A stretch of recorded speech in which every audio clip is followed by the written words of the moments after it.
الشباب والرياضه قدمت طبعا عبر هيئه مفوضي الدوله، تمام، على الحكم الصادر بعزل مرتضى منصور، تمام، على طعن عبر هيئه قضايا الدوله، عفوا، على الحكم الصادر بعزل رئيس نادي الزمالك مرتضى منصور. انا هشرح لكم القصه عشان بس الدنيا تبقى واضحه بالنسبه لحضراتكم. هيئه قضايا الدوله دي هي هيئه قضائيه ومسؤوله عن الدفاع عن الحكومه، وبتطعن على اي حكم ممكن يصدر ضد الوزاره.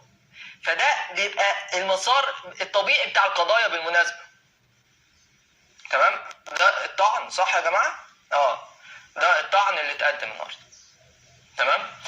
فده بيبقى ايه، اجراء طبيعي بالمناسبه، عشان الناس ممكن تتخيل ان وزاره الشباب والرياضه مش عاجبها. لا، ده الطبيعي، ده المسار الطبيعي، تمام، في القضايا يعني، والخطوات الطبيعيه اللي ممكن تتاخد. لكن هنا يبقى السؤال: ماذا لو قبل هذا الطعن؟ لو اتقبل هيرجع مرتضى منصور رئيس نادي الزمالك. طبعا كل الاحترام والتقدير للقضاء المصري، دي حاجه مفروغ منها، لكن هيفضل نادي الزمالك في ملف القضايا، وهيفضل نادي الزمالك في ساحات المحاكم. هو ده اللي احنا ما نتمناهوش ابدا، وهو ده اللي جايب نادي الزمالك ورا. الخناقات والمشاكل والمحاكم والطعون والكلام من ده، كل ده هو اللي جايب نادي الزمالك خطوات لورا للاسف الشديد. لكن انا بشرح لكم الحته بتاعت ده اجراء طبيعي لازم بيتاخد، واخد بالك؟ ده طبيعي. ولو اتقبل الطعن يرجع على طول رئيس نادي الزمالك مرتضى منصور، يرجع على طول في مكانه. بالمناسبه دخل معايا الاستاذ محمد الشاذلي مداخله الاسبوع اللي قبل اللي فات، تمام. والاسبوع اللي فات عرضنا لحضراتكم المستند اللي اتبعت من نادي الزمالك للوزاره في انفراد لبلاس 90، واللي بيفيد بتنفيذ حكم العزل، بخلاف كلام الاستاذ محمد الشاذلي معانا في المداخله واللي اكد فيه الكلام ده. لكن مع ذلك لا زال مرتضى منصور رئيس نادي الزمالك بيدعي لاجتماعات مجلس اداره، بيدعي لمؤتمرات صحفيه. هو بس الناس عايزه تفهم يا جماعه، وحقهم ان هم يسالوا، وحقهم ان هم يستفسروا. باي صفه ده بيحصل؟ باي صفه ده بيحصل؟ وهنا السؤال بالمناسبه موجه للوزاره، مش موجه لرئيس نادي الزمالك مرتضى منصور او لمجلس الاداره. السؤال هنا موجه للوزاره. يا وزاره الشباب والرياضه، يا معالي الوزير دكتور اشرف صبحي، انا عندي سؤال بسيط. اللي بيحصل ده لو مع نادي تاني هيبقى نفس الوضع كده؟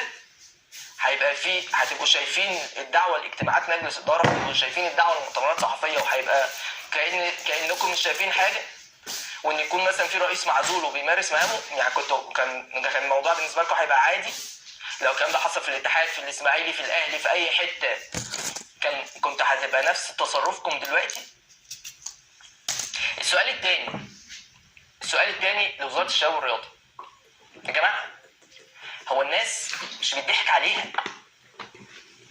فهل انا بسالكم دلوقتي، هل انتم متخيلين لو انتم عاملين من نفسكم مش واخدين بالكم مثلا يعني، مع كامل احترامي وتقديري، بس فاكرين ان الناس نفسهم جماهير نادي الزمالك وجماهير الانديه المصريه ومختلف الجماهير مش واخدين بالهم برضه، او هيعملوا نفسهم مش واخدين بالهم برضه؟ انا بالنسبه لي الموضوع ده علامه استفهام كبيره يا جماعه، عشان اكون واضح معاكم.